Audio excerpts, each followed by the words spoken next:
ಆಚಿ ಮಸಾಲ. ಎಂತ ಅಡಿಗೆಯ ರುಚಿಯಾಗೋ ರಹಸ್ಯವು 20 ರೂಪಾಯಿ. ಕೆಆರ್ಎಸ್ ಪ್ರವೇಶ ದ್ವಾರದಲ್ಲಿ ವಾಟಾಳ್ ನಾಗರಾಜ್ ಪ್ರತಿಭಟನೆ. ಆಗಸ್ಟ್ 27ರಂದು ರಾಜ್ಯದ ಸಂಸದರ ಬಹಿರಂಗ ಹರಾಜು. ಕೆಂಪೇಗೌಡ ಬಸ್ ನಿಲ್ದಾಣದಲ್ಲಿ ಸಂಸದರ ಸಾರ್ವಜನಿಕ ಹರಾಜಿಗೆ ಕರೆಯನ್ನ ನೀಡಲಾಗಿದೆ.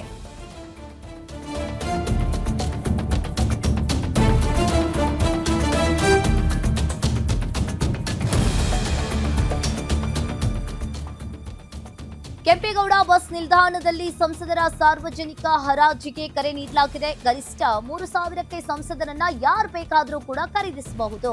ಬೇಡ ಎಂದವರನ್ನ ಕಸದ ಬುಟ್ಟಿಗೆ ಹಾಕ್ತೀವಿ ಅಂತ ಹೇಳಿ ವಾಟಾಳ್ ನಾಗರಾಜ್ ಇಲ್ಲಿ ಹೇಳಿದ್ದಾರೆ. ಇನ್ನು ಇದೇ ಸೆಪ್ಟೆಂಬರ್ 1ರಂದು ತಮಿಳುನಾಡು ಗಡಿ ಬಂದ್ ಮಾಡ್ತೀವಿ, ಅತ್ತಿಬೆಲೆ ಮಾರ್ಗ ಸಂಪೂರ್ಣವಾಗಿ ಸ್ಥಗಿತಕ್ಕೆ ವಾಟಾಳ್ ನಾಗರಾಜ್ ಇಲ್ಲಿ ಕರೆ ನೀಡಿದ್ದಾರೆ. 2 ರಾಜ್ಯದ ಗಡಿ ಮಾರ್ಗ ಬಂದ್ ಮಾಡ್ತೀವಿ, ಸಿನಿಮಾದವರನ್ನ ನಾನು ಬೈಯೋದಿಲ್ಲ, ಹೋರಾಟಕ್ಕೆ ಬನ್ನಿ ಅಂತ ಹೇಳ್ತೀನಿ, ಬಣ್ಣ ಆಳಿಸಿದ್ರೆ ನಷ್ಟವಿಲ್ಲ, ಹೋರಾಟಕ್ಕೆ ಬನ್ನಿ ಅಂತ ಹೇಳಿ ವಾಟಾಳ್ ನಾಗರಾಜ್ ಹೇಳಿದ್ದಾರೆ. ಇನ್ನು ಚಿತ್ರರಂಗದ ಕಲಾವಿದರಿಗೆ ವಾಟಾಳ್ ನಾಗರಾಜ್ ಖಡಕ್ ಆಗಿ ಸಂದೇಶವನ್ನ ಕೊಟ್ಟಿದ್ದಾರೆ. ನಮ್ಮ ರಾಜ್ಯದ ವಿಚಾರದಲ್ಲಿ ರಾಜಕೀಯವನ್ನ ಮಾಡಕ್ ಹೋಗ್ಬೇಡಿ, ಬೇಕಿದ್ರೆ ನಿಮ್ಮವರನ್ನ ತಮಿಳುನಾಡಿಗೆ ರೈಲಿನಲ್ಲಿ ಕರೆದುಕೊಂಡು ಹೋಗಿ, ನೀರು ಬಿಟ್ರೆ ಕರ್ನಾಟಕದಲ್ಲಿ ಮತ್ತೆ ಬಂದ್ ಮಾಡಲು ಸಿದ್ಧ. ಕರ್ನಾಟಕ ಕನ್ನಡಿಗರಿಗಾಗಿ 10 ಬಂದ್ ಬೇಕಾದ್ರೂ ಕೂಡ ನಾವು ಮಾಡ್ತೀವಿ ಅಂತ ಹೇಳಿ ವಾಟಾಳ್ ನಾಗರಾಜ್ ಹೇಳಿರುವಂತದ್ದು. ಕೆಆರ್ಎಸ್ ನಲ್ಲಿ ಹೋರಾಟಗಾರ ವಾಟಾಳ್ ನಾಗರಾಜ್ ಈ ರೀತಿಯಾಗಿ ಹೇಳಿಕೆಯನ್ನ ನೀಡಿದ್ದಾರೆ.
ಒಬ್ಬ ಪಾರ್ಲಿಮೆಂಟ್ ಸದಸ್ಯ ಗಂಡಸ್ತಾನೆ ಇದ್ದರೆ, ತಾಕತ್ತಿದ್ದರೆ ಪಾರ್ಲಿಮೆಂಟ್ನೊಳಗೆ ಪ್ರಧಾನಮಂತ್ರಿ ಎದುರು ನಿಂತು ನಮ್ಗೆ ಅನ್ಯಾಯ ಆಗಿದೆ, ಸದಸ್ಯತ್ವ ಹೋದ್ರೂ ಚಿಂತೆ ಇಲ್ಲ, ಜೈಲಿಗೆ ಹಾಕಿದ್ರೂ ಚಿಂತೆ ಇಲ್ಲ, ಹೇಳಬೇಕಾಗಿತ್ತು.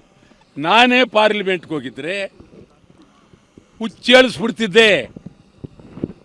ಕರ್ನಾಟಕದ ಬಗ್ಗೆ ಆಗಿರೋ ಅನ್ಯಾಯದ ಬಗ್ಗೆ ಹುಚ್ಚೇಳಿಸ್ತಾ ಇದೆ. ಯಾರು ಕೇಳೋರೇ ಇಲ್ವೇ? ಮನೆ ಯಜಮಾನೇ ಹಾಳಾಗೋಗಿರುವಾಗ ಯಾರು ಮುಂದೆ ಹೇಳ್ಕೊಳ್ಬೇಕು? ಬೆಂಗಳೂರಿಗೆ ಅರ್ಧ KRS ನೀರು ಬೆಂಗಳೂರಿಗೆ ಹೊರಟೋಗುತ್ತೆ. ಇನ್ನು ಮಿಕ್ಕ ನೀರಿನಲ್ಲಿ ನಮ್ಮ ರೈತರ ಗತಿ ಏನು? ಎಲ್ಲಿ ರೈತರಿಗೆ ನೀರು ಬಿಡೋದು? ಎಲ್ಲಿ ಮಂಡ್ಯದ ರೈತರ ಗತಿ ಏನು? ಮೊದಲಿಂದಲೂ ಮಂಡ್ಯ ಕಣ್ಣೀರಿನಲ್ಲಿ ಕೈ ತೊಳಿತಾ ಇದ್ದಾರೆ. ಒಬ್ಬ ಪಾರ್ಲಿಮೆಂಟ್ ಸದಸ್ಯ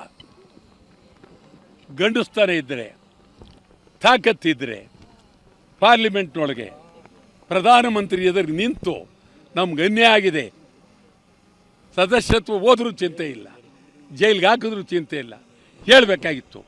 ನಾನೇ ಪಾರ್ಲಿಮೆಂಟ್ಗೆ ಹೋಗಿದ್ದರೆ ಹುಚ್ಚೇಳಿಸ್ಬಿಡ್ತಿದ್ದೆ.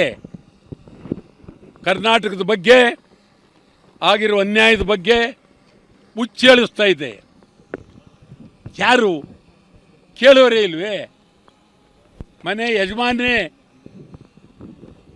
ಹಾಳಾಗೋಗಿರುವಾಗ ಯಾರು ಮುಂದೆ ಹೇಳ್ಕೊಳ್ಬೇಕು?